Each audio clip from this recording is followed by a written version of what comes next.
Well, it has been a very consequential 24 hours for Donald Trump, for the Justice Department, for the January 6th committee. We have so many pieces of breaking news to talk about, and I want to start first and foremost with a federal judge's opinion that Donald Trump likely committed multiple felonies in trying to overturn the results of the 2020 election. Now, we're going to talk about what this means and what it doesn't mean.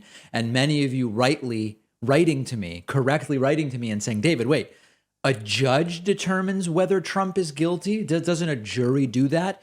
This is not a determination of criminality for the purposes of punishment. Donald Trump has not been charged. The context here is evidence. And does there appear to be a legitimate reason to turn over certain records on the basis that it seems reasonable that Donald Trump committed crimes and thus the evidence is legitimate to be looked at by investigators? And we're going to talk about that, and we have some very specific comments about this from legal experts. Let's start with the New York Times article. Federal judge finds Trump most likely committed crimes over the 2020 election. The judge wrote, in a civil case, the illegality of the plan was obvious. Separately, the January 6th panel voted to recommend contempt of Congress charges for two former Trump aides. This article is worth reading in its entirety. The important points here: a federal judge ruled yesterday that Trump and a lawyer who advised him on how to overturn the 2020 election most likely had committed felonies, including obstructing the work of Congress and conspiring to defraud the United States. The judge's comments on the civil case of the lawyer John Eastman marked a significant breakthrough for the House committee investigating the riots. The committee is weighing making a criminal referral to the Justice Department, had used a filing in the case to lay out the crimes it believed Trump might have committed. Importantly, Trump has not been charged with any crime. The judge's ruling has no immediate practical legal effect on him, but it ratifies the committee's argument that Trump's efforts to block Congress from certifying Biden's win could well rise to the level of a criminal conspiracy. We can't let this be normalized. It is outrageous that this is what is going on. Judge David Carter wrote, quote, "The illegality of the plan was obvious. Our nation was founded on the peaceful transition of power, epitomized by George Washington laying down his sword to make way for democratic elections. Ignoring this history, President Trump vigorously campaigned for the vice president to single-handedly determine the result of the 2020 election." So what are our questions here? Well, the first question is, does this finally give the Attorney General Merrick Garland a way to move forward with the criminal charges? And the answer is it probably does, but he probably won't. Now, what's really important to understand here is, what does this mean? This is not a judge ruling that a crime was committed. That's for a jury to do if charges are brought. But I asked former FBI special agent, who's now a lawyer, Asha Rangappa, she teaches at Yale Law School. I asked her about this on Twitter, and she explained very clearly, quote, "The judge's opinion isn't itself evidence of a crime. It's an evaluation of some of the evidence, which is the grand jury's job." I'd say at most it suggests that a grand jury would be able to independently find probable cause to charge, but the problem is proving it beyond a reasonable doubt to a jury. Asha went on to add, "The judge may have just been stating what was obvious from the evidence, but no doubt it's a major flag that this had better be an active Department of Justice investigation, dereliction of duty if it is not." So this is the main point, and we've been talking about this for some time. I don't think anybody is arguing, or let me put it a different way. Due process holds that one is innocent until proven guilty. And due process holds that we can't say someone should be punished for a crime until they've been found guilty of a crime. And right now, Donald Trump has not even been charged. So the right loves to say they're all about law and order, but they will immediately suspend due process when they want someone, quote, locked up. Think Hillary Clinton. We're not going to do that. We're going to stick to due process. But what is abundantly clear at this point is we have endless opinions, including now from a federal judge, that it's at least quite plausible that felonies have been committed. And so what does that mean? It doesn't mean you throw someone in jail before getting a guilty verdict, but it does mean there should be an active investigation. And Asha Rangappa is completely correct about that. So this ruling affects a very specific part of the process of investigation. It relates to a civil case. It's not time for jail. We're not saying lock anybody up. It's the right that loves to do that by skipping due process. But what we are saying is if there's no investigation going on right now, it raises some major, major questions that we need to have answered. And unfortunately, what we saw in Manhattan is very similar to this. Remember that Mark Pomerantz and another prosecutor investigating Trump criminally in Manhattan resigned.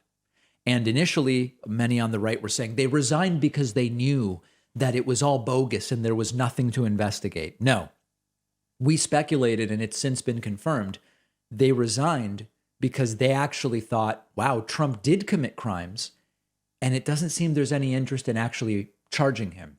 And so our work is essentially being done for nothing. We found evidence of criminality. Nobody's interested in charging the guy.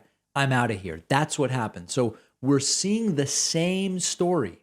Federal judge, civil case, Manhattan investigators, everybody coming to the conclusion felonies were probably committed here. Will he be charged? I'm not particularly optimistic. This is just an unbelievable story. After months and months of wrangling, trying to avoid providing call records to the House committee investigating the January 6th Trump riots, the Trump White House, the former White House, finally provided the call records to the January 6th committee. Great, right? I mean, what delightful. They've got the information they need. No. The January 6th call logs provided by Trump to the committee have a 7-hour gap on January 6th.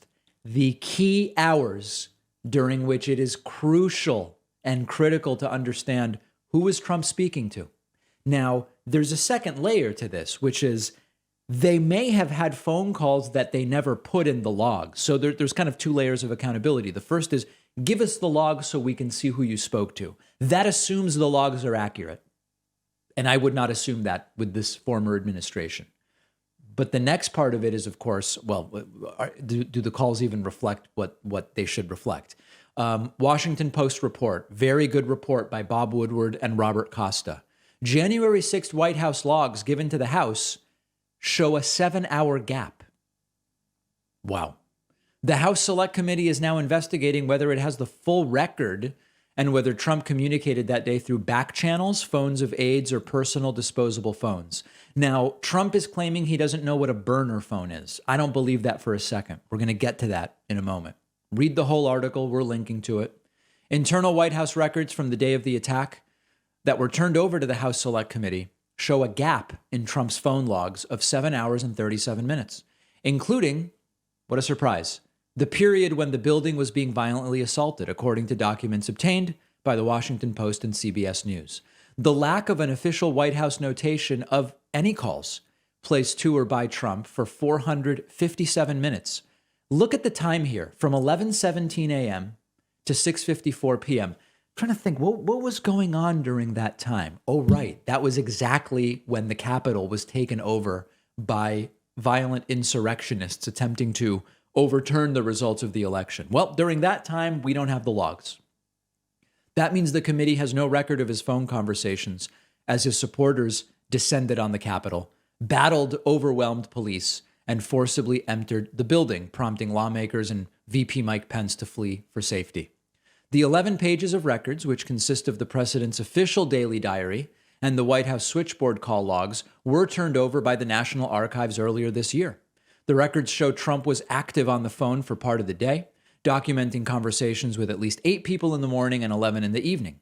But there is this 7-hour gap that stands in stark contrast to the extensive public reporting about phone calls he had with allies during the attack. We know he spoke to Mike Lee, he spoke to Tommy Tuberville, he spoke to Kevin McCarthy, and many others. So in essence, they didn't really turn over the records in that we don't actually have the records, or the White House doesn't, during those key moments.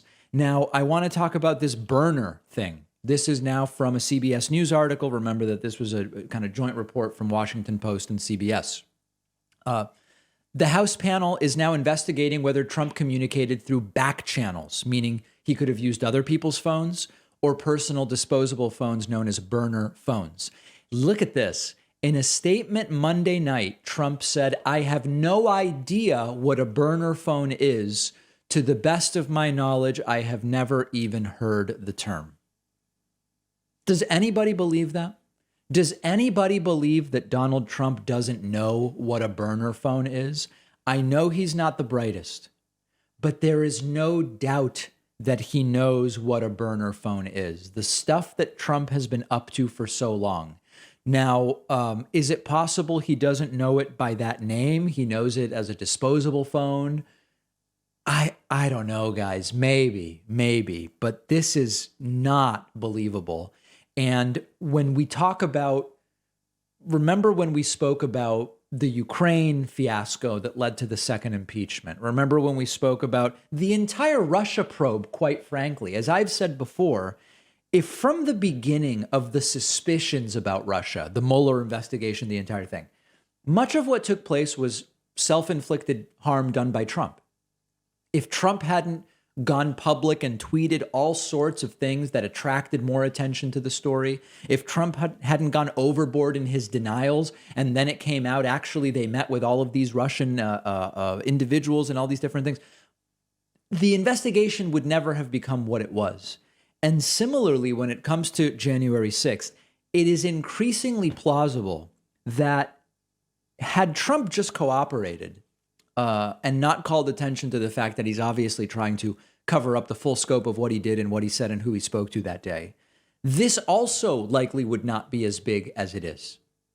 Because, to be perfectly frank, my opinion is whatever is in those missing 7.5 hours, it's probably not good. But if you don't have the contents of those calls, you have a circumstantial case at best, most likely. And again, the fact that there is a 7.5 hour gap in the records at exactly the key time that's being investigated is just putting more of a focus on that time and suggesting that Donald Trump knows that he did something wrong. So I'm not suggesting Trump is innocent, but what I am suggesting is that the cover-up after the fact actions are putting more of a spotlight. When you don't give 7.5 hours of logs, you're saying these are the 7.5 hours that you want to focus on. Now, unfortunately, and I know we continue to have this discussion, you and I, in the audience, it's not looking to me like there are going to be any consequences here. Number one, there seems to be no willingness on the part of any prosecutor to actually look at criminal charges for any of what's taken place. And number two, listen, Trump is pretty Teflon. It's just the reality. And he's thinking about running again in 2024. There's the possibility that even running again may be part of keeping himself out of trouble by being back in power. And I remain pessimistic about accountability here. But in the last 24 hours, just incredible stories and a 7.5 hour gap in the phone records. If you believe that we are finally getting to where it's overwhelming, there are going to be consequences, let me know. You can find me on Twitter at @dpacman and let me know what you think is coming. Don't forget that the best way to support the David Pakman Show is by becoming a member, which gives you access to the daily bonus show, the regular show with no commercials. You also get access to our entire archive of every episode dating back a really long time, and plenty of other awesome membership perks. Go to joinpacman.com and use the coupon code BETTER21 for a huge discount. Joinpacman.com. The David Pakman Show is primarily made possible by viewers and listeners like you who sign up on our website for the membership program. We do an extra show every day for our members, and I would love for you to sign up. You know, we very often kind of don't even think about the fact that we contribute a few bucks a month to all sorts of channels whose politics we may not agree with. If you have a cable TV subscription, you are contributing a few bucks a month to some channels I guarantee you don't like. And we should think about contributing a couple bucks to programs we actually do like and want to support. And you can do that by signing up at joinpakman.com, and you can use the coupon code WOW22 to get a discount. I want to talk about sort of a media story that's been created out of something that Joe Biden recently said, which I agree with completely. And I believe that it's being deliberately misinterpreted. The other day, Joe Biden said, Putin can't remain in power. Putin can't remain in power. And Joe Biden was correct. And what Joe Biden obviously meant when he said it was, this guy's a disaster. This guy's terrible for his own people. This guy has invaded another country and is leading to the deaths of, I don't even want to say whether it's thousands or tens of thousands, or, I mean, we just don't know right now the amount of death that is being caused by the Russian invasion of Ukraine. And Joe Biden said, this guy can't remain in power. And Joe Biden was not saying we're going to invade Russia. Joe Biden was not saying we're going to assassinate Putin. Joe Biden was not saying we're going to effect regime change in Russia. He wasn't saying any of those things. Now, has the U.S. done things like that in the past? Of course. But it's not what Joe Biden said. And it's very clearly not what Joe Biden meant. I agree. Putin can't remain in power, but it's not up to us to take him out of power. But Putin can't remain in power. It would be better for the world for Putin not to be in power. It'd be better for the world for Rodrigo Duterte not to be in power. It'd be better for Kim Jong-un not to be in power. Bolsonaro, Maduro. I mean, there's lots of leaders where I would say, this guy can't remain in power. This is not good.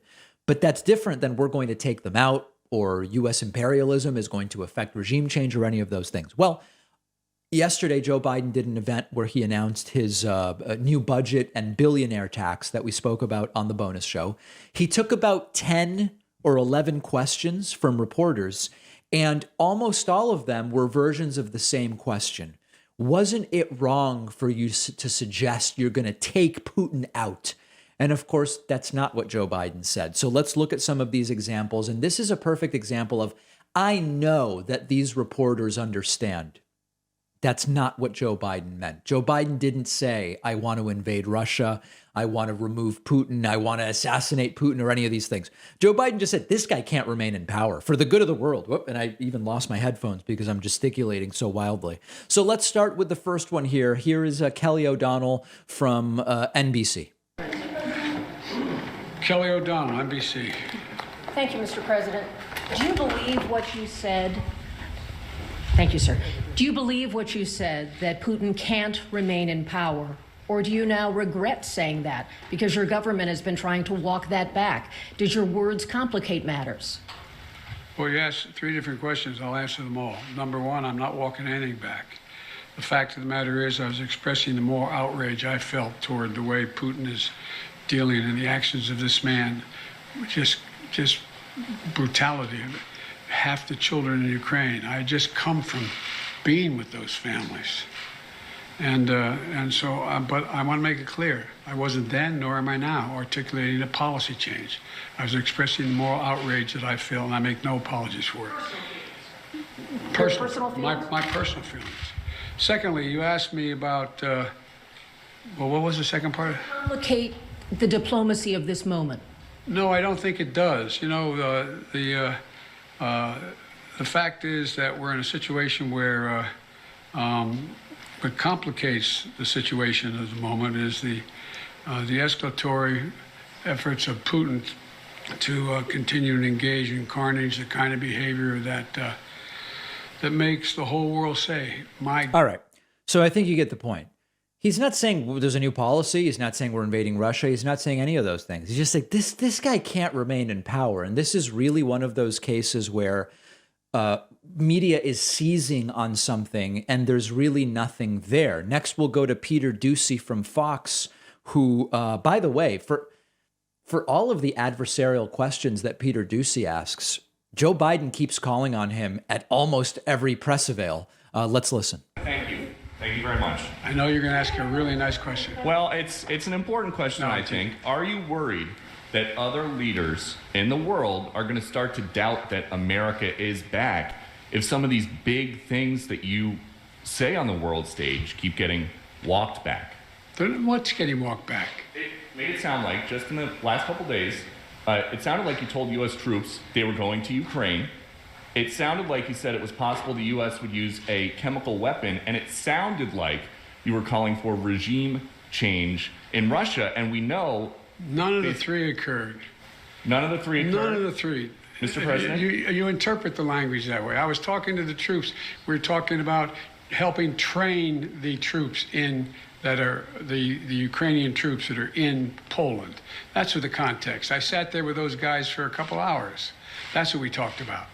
So when you said you're going to see when you're there, you were not intending to I was referring to meeting with and talking with the Ukrainian troops who were in Poland. And when you said a chemical weapon use by Russia would trigger a response in kind. It will trigger a significant response. What does that mean? I'm not going to tell you. Why would I tell you? You got to be silly.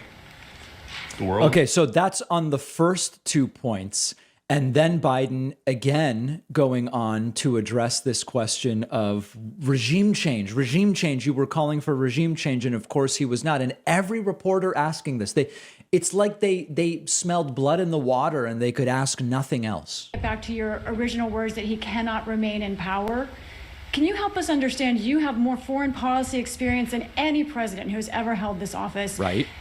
Whether those are your personal feelings or your feelings as president, do you understand why people would believe you, as someone commanding one of the largest nuclear arsenals in the world, saying someone cannot remain in power is a statement of U.S. policy? And also, are you concerned about propaganda use of those remarks by the Russians? No and no. Tell me why. You have so much experience. You are the leader of this country. Because it's ridiculous. Nobody believes we're going to take down. I was talking about taking down Putin. Nobody believes that. Number one. Number two. And I think he's right that even these reporters don't believe it. I don't think these reporters really believe Biden was saying, we're going to go in and take Putin out and do regime change. He just said, this guy can't stay in power. What have I been talking about since this all began? The only war that's worse than one intended is one that's unintended. The last thing I want to do is engage in a land war or a nuclear war with Russia. That's not part of it. I was expressing my outrage at the behavior of this man. All right, so you guys get it. And this is the perfect story of the media-driven narrative. When Joe Biden said this, had reporters not started going crazy saying, oh, sir, are you demanding regime change? It never would have become a story. There's plenty to criticize Joe Biden about. This is not it. And it's almost a signal as to, I mean, listen, it wasn't even a slow news week, and yet still 7 out of the 10 questions or something were focused on this. Very strange stuff, and not particularly informative to the American public. I want to do a little bit of a follow-up about the Will Smith slap of Chris Rock during the Oscars on Sunday night. The American right wing seems to have lost its mind and are delivering bizarre take after take about what happened or what didn't actually happen on Sunday night. Now, I'm going to talk a little bit in a little bit about kind of what my now having had a chance to think about it more, what my view is on what happened on Sunday night. For those of you who don't know, Chris Rock during the Oscars made a joke about Will Smith's wife's short hair, which is the style she chooses because she has alopecia, baldness, and Will Smith didn't like it, and he walked up to Chris Rock during the Oscars and slapped him in the face and then yelled, "Keep my wife's name out of your mouth." It was an insane situation, and I'm going to talk about my thoughts in a moment. But first, let me show you some just bizarre takes. Cultural critic and arbiter of ideas Dave Rubin said that if it had been a white person who did the slap, then everybody would have gone crazy, and he's mad about that. So he's upset about how people would have reacted in a different situation. It's what are you even talking about, dude? But because they know no one's paying attention, would you put it above the machinery of Hollywood What? to fabricate something like this. That Chris Rock makes a fairly innocuous joke. I mean, she's got a shaven head, and I'll talk more about alopecia in a sec, as I said. And that Will Smith so loses control. He's laughing at the joke at first, that he so lost control of himself that on an evening where he knows millions, even though it's not as many millions as it used to be, millions of people are watching, that he so lost control of himself that he walks up on stage calmly. He didn't bum rush the stage, right? He walks up there, smacks the guy, and just sits down. No security came and got him. So far, he's spot on. I like this analysis so far. Nobody, apparently during the commercials, there were some PR people saying something to him. But we could also add like the weird woke element of race to this. So it was black on black violence, which people obviously treat a little bit differently. I suspect that Woke element. What? if Matt Damon had gotten out of the crowd, very pasty white Matt Damon had gotten out of the crowd and smacked Chris Rock, there would be riots in the streets. Okay, so now it's just completely unhinged. Yeah, it's not going to be. If it was Matt Damon who slapped Chris Rock, you were not going to see the Rodney King riots or anything like that. So the woke aspect of this, just a bizarre take. He's mad about how people would have reacted to something that didn't happen. How is that a story? Then we go to Fox News, where Donald Trump's former press secretary, Kayleigh McEnany, compared what happened to when Michelle Wolf joked about Sarah Huckabee Sanders and right-wingers were mad, and it has nothing to do with it whatsoever. Would have stopped him, I would hope, but because he's Will Smith, they just don't? Yeah, I think Trace made the key point. If it was a fan, it'd be totally different treatment than it would be for a celebrity. And also, I think very different scenario when you think I couldn't get out of my head as I watched this, the White House Correspondents Association dinner from 2018, where Sarah Sanders was so maliciously attacked. You had Samantha Wolf, or B, whatever the heck her name is, Michelle Wolf, going after Sarah Sanders for her appearance, and minutes long, excruciating detail. And I watched Sarah Sanders sit there, my predecessor, with such grace and poise and kindness, and just sit there and take it. Because if you're a Republican woman, you got to take it. If you're a celebrity, you engage in this behavior, and you'll have people come to your defense. Jamal Bowman, another congressman, came to the defense of Will Smith. You had a CNN commentator who actually blamed this on Donald Trump coming to Will Smith's defense. But if I just may make this one ancillary point, just like I didn't like the jokes about Sarah Sanders, I did not like that joke about Will Smith's wife. I had a friend who I grew up with who had alopecia, and I just thought it was totally out of bounds. Okay, so again, it really isn't. Whatever point she's trying to make is not landing, and it's always somehow about wokeness and people and criticizing and double standards with conservatives. Last clip here. This is Sunny Hostin from The View, not a right winger per se, but sort of sometimes a contrarian on that show, or maybe compared to the others. In any case, she talks about how this was an instance of toxic masculinity. And I think that when that type of thing, when you live publicly, you don't have the right to all of a sudden decide to execute violence. And I have to say, that was a show of toxic masculinity. If he was offended and felt emasculated by Regina Hall's joke or by Chris Rock's joke, you don't act out in violence. That is not a show of love. That's a show of violence. And I think that... And then lastly, Kyle Becker, the CEO of Becker News, a former Fox News producer, tweeting, "If Will Smith was a white guy, he would have been let out of the Oscars in handcuffs, then police would have thrown him in jail. There would be 1,000 media hit pieces about him being racist. He would be canceled for life. Instead, he won Best Actor. That's privilege." And of course, that's also untrue. Chris Rock declined to press charges, and that's sort of it. So I have to tell you, there are little pieces of what these people said that actually do make a lot of sense. What we have here was maybe a distasteful joke by Chris Rock, and then a physical attack. These are not on the same playing field. It's Will Smith is right to be completely humiliated by what he did. It's embarrassing, number one. Number two, even if indeed Will Smith was sort of standing up for his wife, she was not in any kind of physical danger, right? Physically slapping someone would be legitimate to stand up for your wife if it's a defense to a physical attack. There was no physical danger. And number three, it is notable that no security get involved in any way. Now, I know that it's easy to say, well, security would never think that Will Smith's going to slap Chris Rock. There's no reason that they would do that. Okay, but it is also kind of reflective more generally of the Academy staff did nothing to prevent this in any way.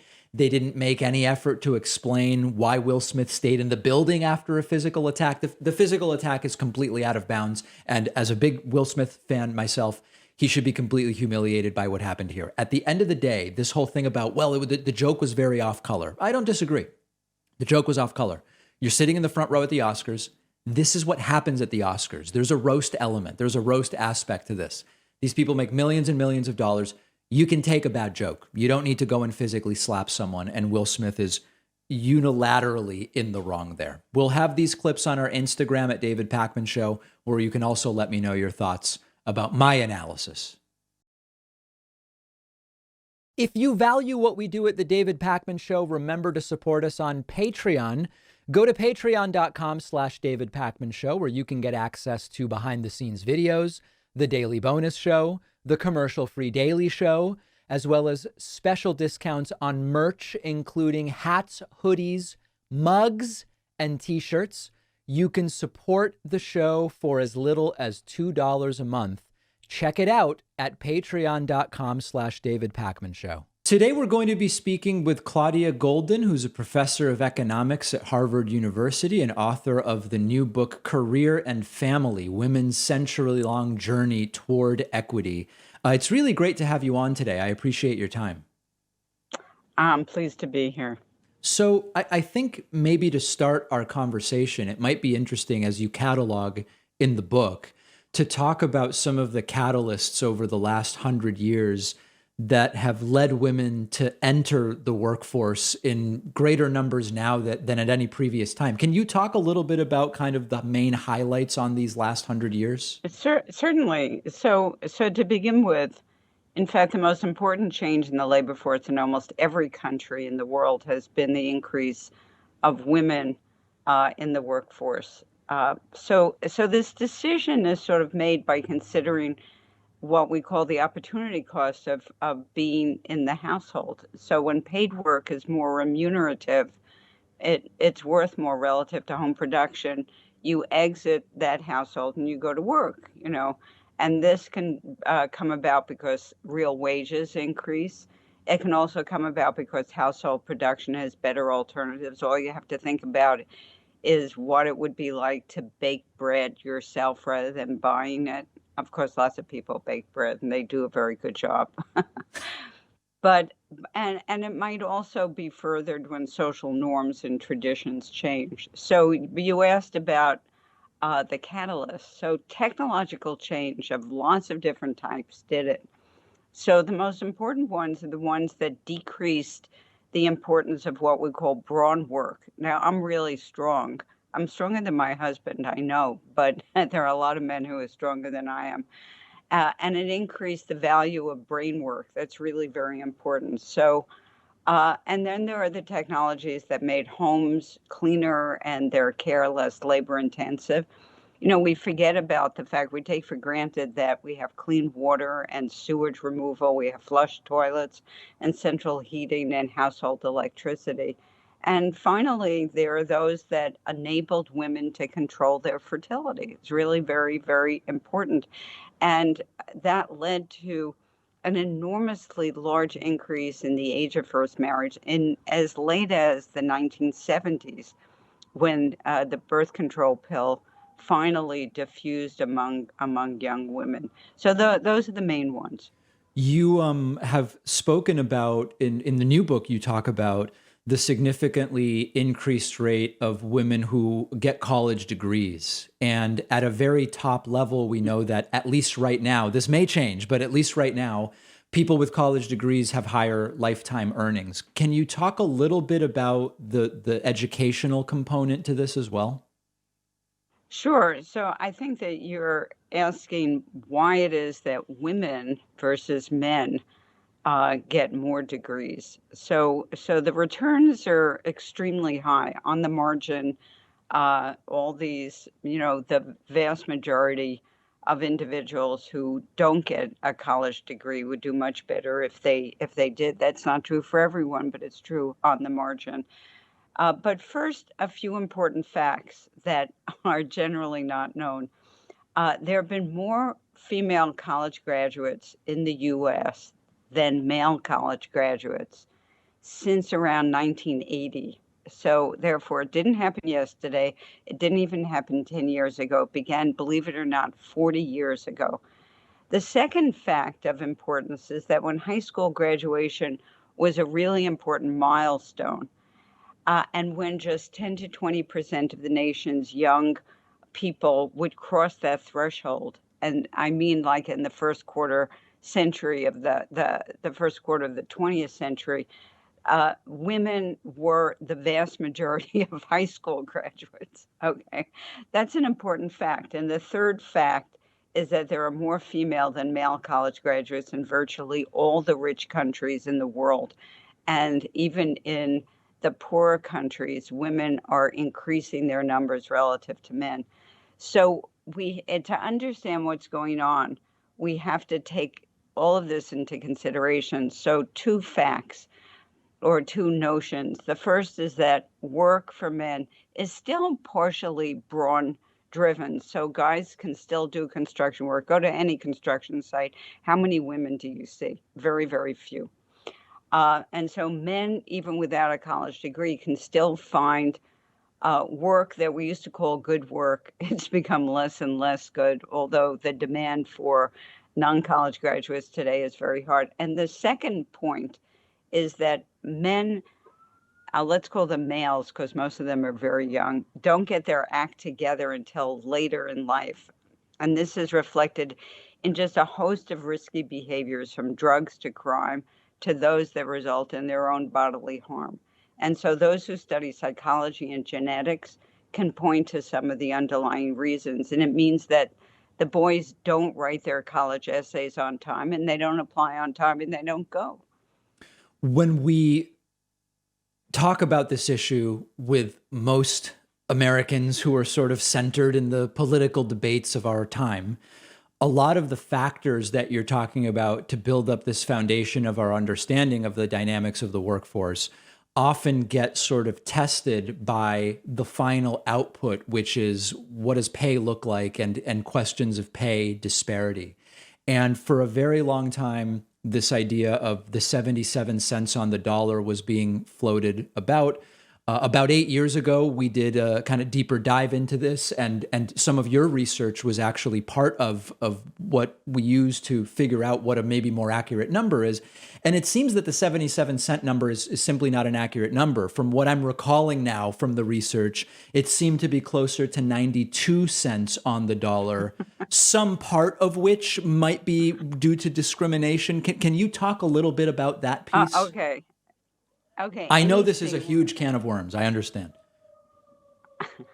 As someone once said, a can of worms larger than the universe, Yeah. which is a little scary.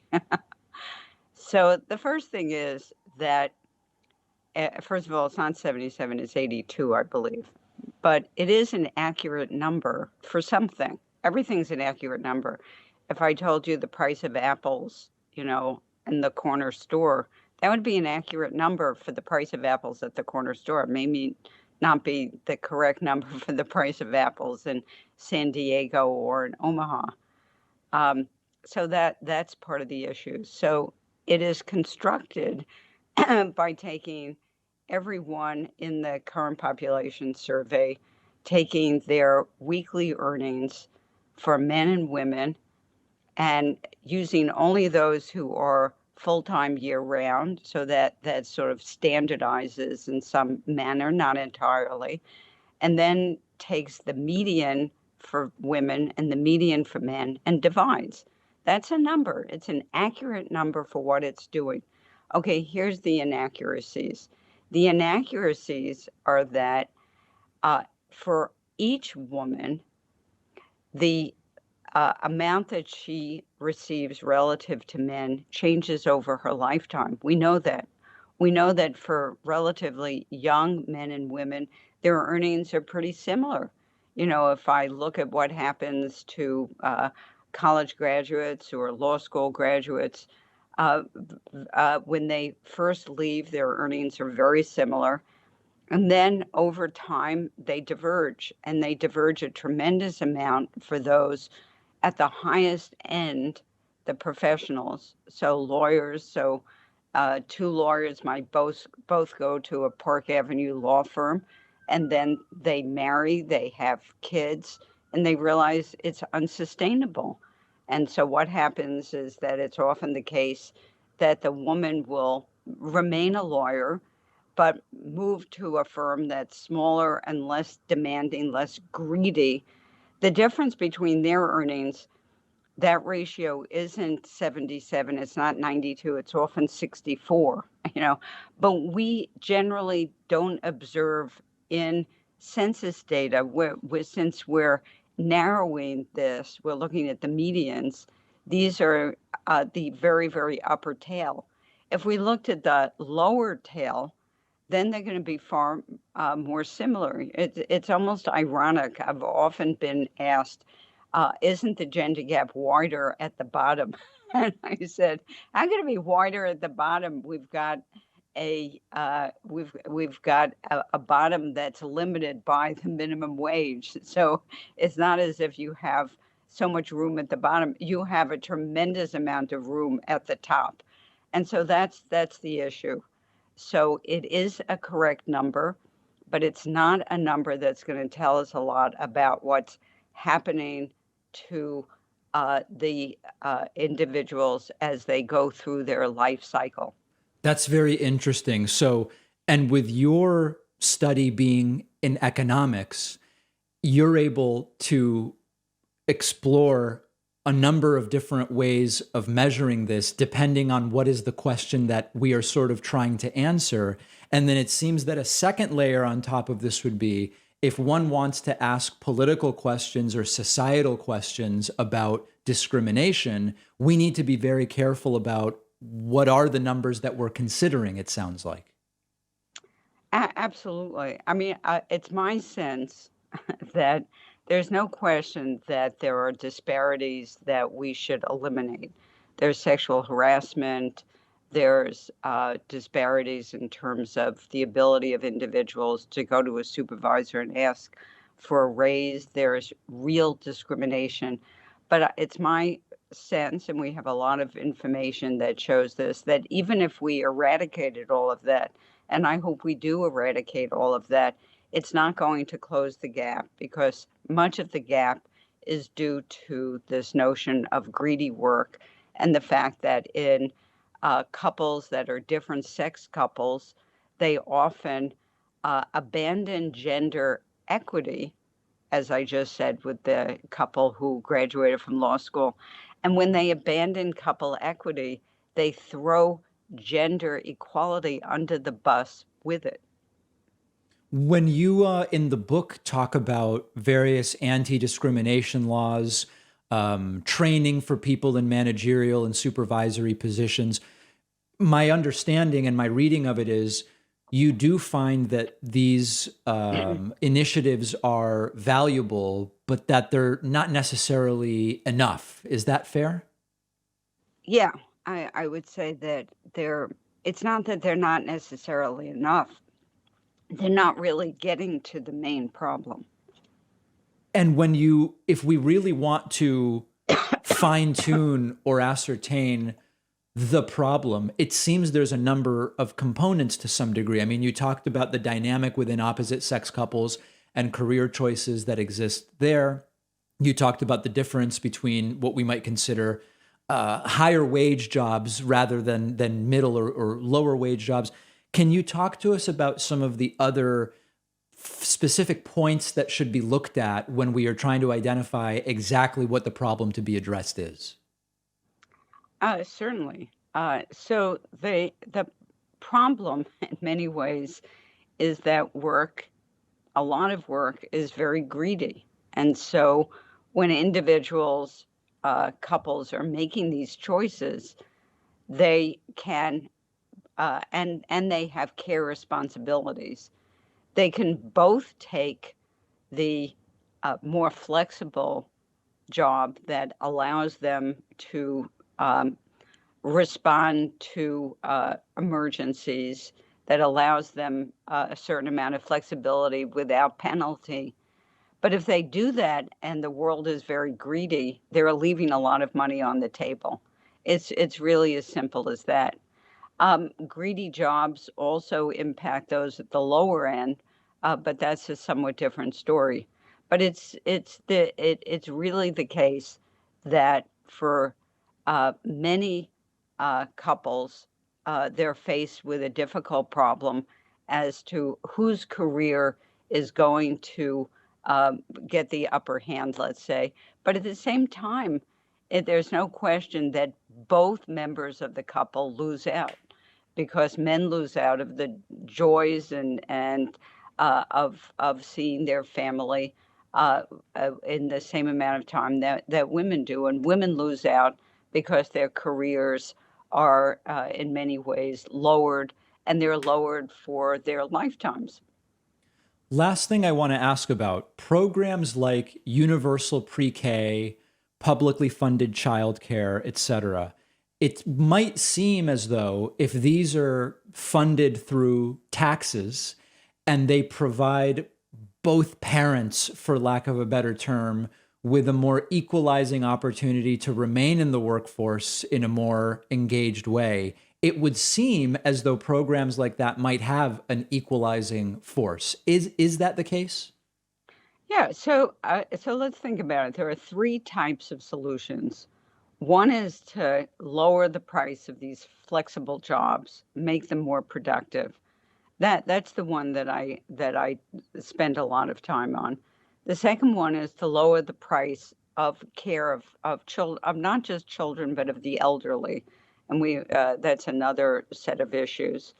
And the third type of solution is simply to change gender norms, because if in fact, when given this choice, it was random, then you might throw couple equity under the bus, but you wouldn't throw gender equality under the bus with it. Okay, but let's talk about it's a somewhat separate issue to talk about universal pre-K and publicly funded childcare. That would certainly change the price of care. It would drive it down relative to the amount that you get from working. By the way, it would also be the case that if we change tax policy, might be a good thing to do too. So if we didn't have joint returns, as is the case in Britain and Sweden, then women wouldn't, in some sense, be faced within the family by the higher marginal tax rate. So that would be a very good thing too. But the problem is that someone has to pay for universal pre-K and childcare. And the latter, childcare, is extremely expensive, as anyone with children knows. I mean, everyone complains. It's very interesting that everyone with children complains about the high cost of childcare. And at the same time, they complain that childcare workers are paid too little. So, right. Where do you think the costs come from? Right. It's a very, very simple point. If you have one childcare worker for 3 children, just do the math. And it's very, very clear that if your childcare worker is well educated, well skilled, and well paid, it's going to cost a tremendous amount. So these are decisions for the polities. Sweden decided that they did want to go that route, not for infants, by the way. For infants, one of the parents receives parental leave and is paid for that. So as researchers, though, we can demonstrate that pre-K increases the human capital of the next generation. Universal pre-K, you didn't say pre-K, you said universal, and that's important, by involving the entire community is actually more effective than targeted pre-K. So that's sort of the answer. Universal pre-K would be very, very nice. I mean, let's face it, we have public education. At what age should it begin? You know, at some point in the 1920s, 1930s, it was decided that we should push it to 5 years old or 6 years old and have this thing called kindergarten. At some point in the 20th century, we had universal kindergarten. So, so there's no. This is a matter of the age. 3-year-olds, 4-year-olds can learn, Right. and so yes. Spoken as someone who has a 4-year-old. The new book is Career and Family, Women's Century-Long Journey Toward Equity. We've been speaking with the book's author, Harvard University economics professor Claudia Goldin. I really appreciate your time and your insights today. Well, thanks very much, David. I've enjoyed it. Follow us on social media. Interact with the David Pakman Show community. See exclusive content. See when we're taking calls live. And stay up to date on other big show announcements. We post daily. Find us on Reddit, Twitter, Instagram, Facebook, Discord, and TikTok. I want to do a kind of close the loop on a story we've been covering, which is this U.S. trucker convoy. Now, you might be saying, David, the trucker convoy, wasn't that like months ago in Canada? Or did the U.S. convoy even actually get started? And you would be right to be confused because they accomplished absolutely nothing. They got almost no attention. They were protesting non-existent mandates, and it is now coming to a close. This is, I have to tell you, I love this. I take so much pleasure in this. Good Daily Beast report. People's Convoy gives up and will leave D.C. after 3 weeks of doing absolutely nothing. Our friend Zachary Patrizzo wrote this for the Daily Beast. And he explains 3 weeks after the so-called People's Convoy landed in Washington, D.C., the group is calling it quits after accomplishing nothing except injuring residents and circling the Beltway. Co-organizer Mike Landis announced Sunday night that the group would pack its things up in the coming days and drive back to California. Landis said the convoy goers who remain in Hagerstown, Maryland, who had freezing nights while camping out, will enjoy a southerly route back to California. We're going to take a little more southern route, so it's a little warmer than this. This is absolutely fantastic. Now, a lot of you are probably reacting by saying, I didn't even know that they were still there. And indeed, they did nothing. Now, there's two parts to this. The first part is, even when the Canadian trucker convoy got going, they were mostly protesting non-existent mandates. And since then, even more vaccine requirements have been dropped. Now, in the United States, the U.S. trucker convoy is quite literally protesting for freedom that they have. I mean, there's almost no vaccine requirements remaining for people who are within the United States. If their own company requires them to be vaccinated or tested, that's their company policy. The Supreme Court already said that Joe Biden forcing companies with over 100 employees to require vaccination or testing had to be halted. So at its core, this was a movement about something that is not actually a problem. But the second part of this that I find just particularly funny is these are people who were, I don't want to call it rallying. They were basically driving around, framing themselves as the victims of government tyranny. And as their convoy started to come east from the West Coast, Russia invades Ukraine. Civilians are being killed. It's a complete violation of the sovereignty of Ukrainian borders, et cetera, et cetera. And these truckers are trying to say they're the ones that are being victimized by tyranny. Like, it's what's happening in Ukraine is absolutely horrifying. Just one of the most horrible things that's happened in the last couple of years. But there's some hilarious irony to the fact that when there are real victims of government authoritarianism, I'm talking about Ukrainian victims of Putin's authoritarianism and belligerence, you've got truckers who are like, I don't want to get vaccinated. I don't want to get vaccinated. The big headlines from the trucker convoy, about a week ago, someone on a bicycle got in front of the convoy and almost shut the entire thing down. They didn't even know how to get around the biker. And it barely got any attention. They accomplished nothing. And the entire reason for being was bogus, given the reduction in all sorts of different mask, vaccine, and testing requirements in the United States. Let's hope that we're closing the book on this pathetic excuse for activism that is actually just a waste of everyone's time and particularly inconvenient to people who are just trying to get to work and earn a living. One of the things we did not get to cover yesterday when we covered the wacky weekend in Georgia with Trumpists and Marjorie Taylor Greene and Matt Gaetz and all of these other people was that John Bachman, a Newsmax host, I'm not very familiar with John Bachman. John Bachman was allowed, I guess, to interview Donald Trump right before his speech on Saturday. It is a bizarre interview. Trump looks visibly confused. He seems disoriented. And the things he's saying make just as little sense as Trump's physical appearance. Let's take a look at this. Trump just uncontrollably lying and even seems confused about the lies he's telling. Let's talk about this lawsuit against Hillary Clinton. What do you hope to accomplish with that? Well, they spied on my campaign. You had all of them there. Remember, there is still no proof that anybody spied on his campaign. All the names are there, all the names you've been reading about for years. Bill Barr didn't want to be impeached, and so therefore he decided not to do it, which was a shame because, frankly, you need courage to fight these people, deep state or whatever you want to call them. But Trump's still talking about the deep state. I mean, fully in to so many of these different conspiracy theories. I think we're going to do very well with it. We have a great lawsuit, and I felt it was really very important to bring it because think of it. If I spied on their campaign, can you imagine what would happen, John? Now, remember, the lawsuit, as we talked about yesterday, will go nowhere. If the lawsuit were to proceed, Trump would be subject to discovery. And the last thing Trump would ever allow is for himself to be put under oath and deposed. It's just the lawsuit's going nowhere. You guys know that. Spied on their campaign, on Obama or Biden or on Hillary Clinton. And the same thing happened where we caught him, because we caught him red-handed. If that ever happened, what are they talking about? Treason?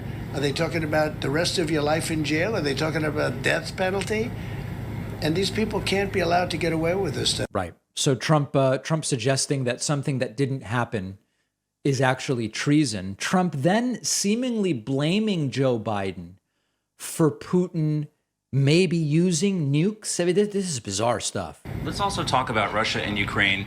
Seems like Putin may have miscalculated there.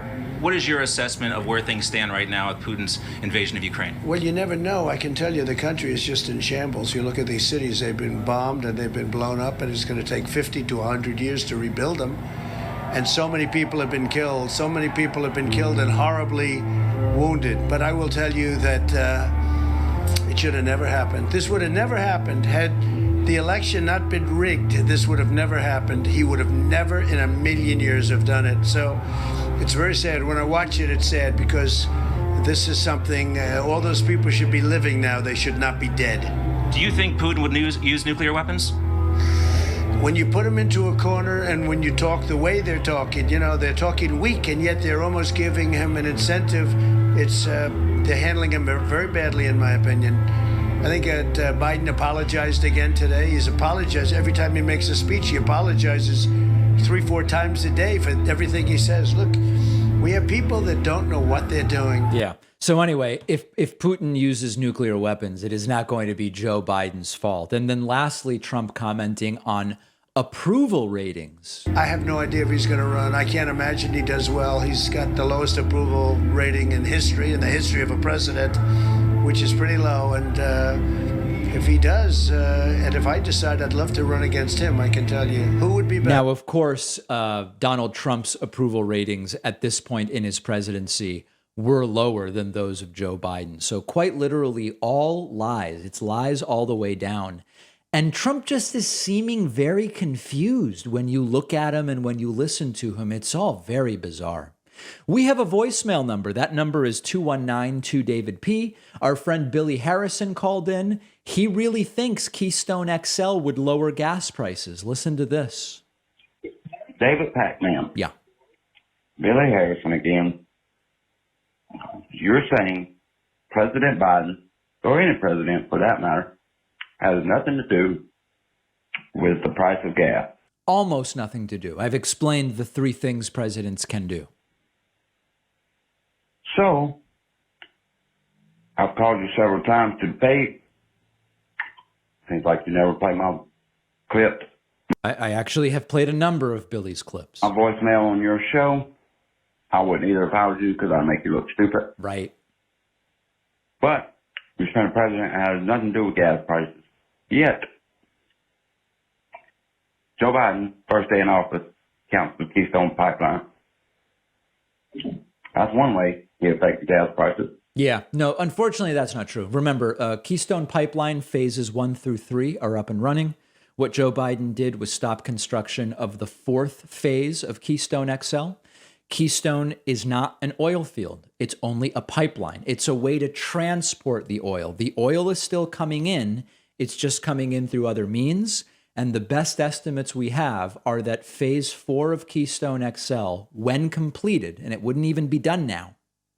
If Biden had continued construction, it wouldn't even be done now. But when completed, phase 4 of Keystone XL would only have increased oil production by 1%, would have no impact on the price of gas. Sorry, Billy. We've got a great bonus show for you today. Sign up at joinpacman.com to get instant access. I will see you then.